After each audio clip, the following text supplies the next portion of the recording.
In this video, I'm going to show you exactly how to use lino cutters correctly on a piece of Blick WonderCut linoleum. If you love learning about art, hit that subscribe button.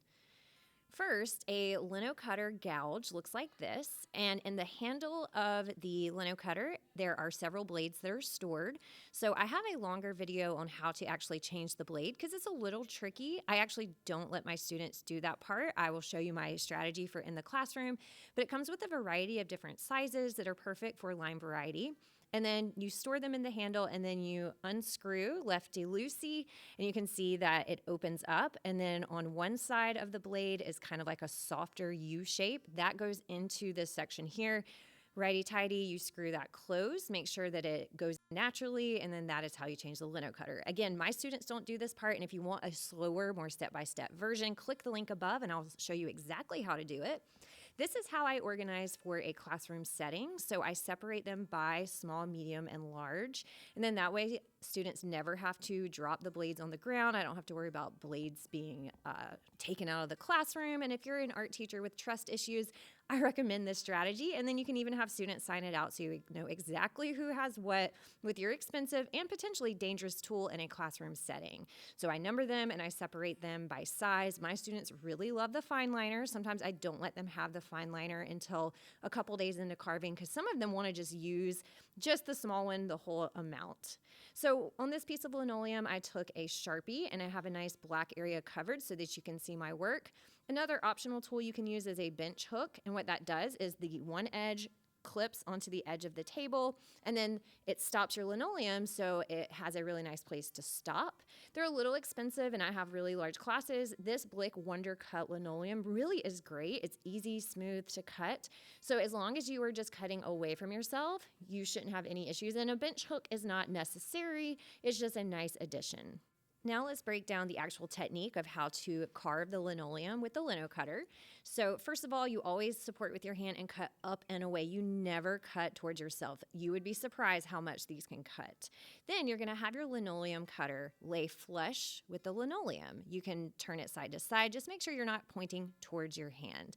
And the analogy I always give is it should look like a canoe or a boat gliding across the water. You're not carving down, you're gliding across the surface. So you might press down a little to start, but do you see how it's parallel and it's never digging down into that webbing, that stitch on the back of the linoleum. If you want to turn your linoleum to face your direction, always think up and away. So don't move your hand, muscle memory, right? Move the linoleum.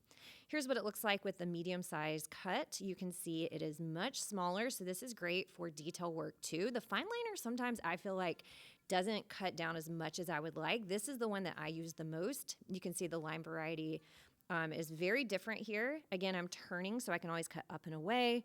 My linoleum cutter is flush and flat with the surface like a boat skimming across the water. I don't want my boat to capsize.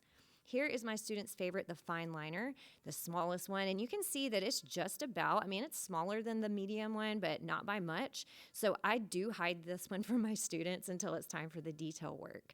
You can see you can get a really nice short edge by kind of pressing down and flicking the linoleum out of the way. It does make a mess, so make sure that you clean up after yourself, gliding across, turning the direction up and away, gliding across again. So here are 3 different options. You never do that. You never dig or shovel or ground down into the linoleum because you can't control your marks.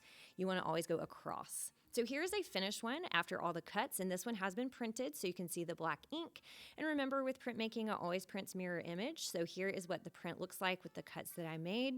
And then once you pull your print, you can see that it is a mirror image or opposite design. So this is one. If you are a true beginner, my success for a successful print is to plan it out completely in pencil, black and white, exactly how you want it to look. So I always have my students plan things out and shade it in exactly with their pencils so they are not surprised how it looks. Then we transfer it to our linoleum using transfer paper. You can do carbon or graphite. And then I have them go back in with a Sharpie.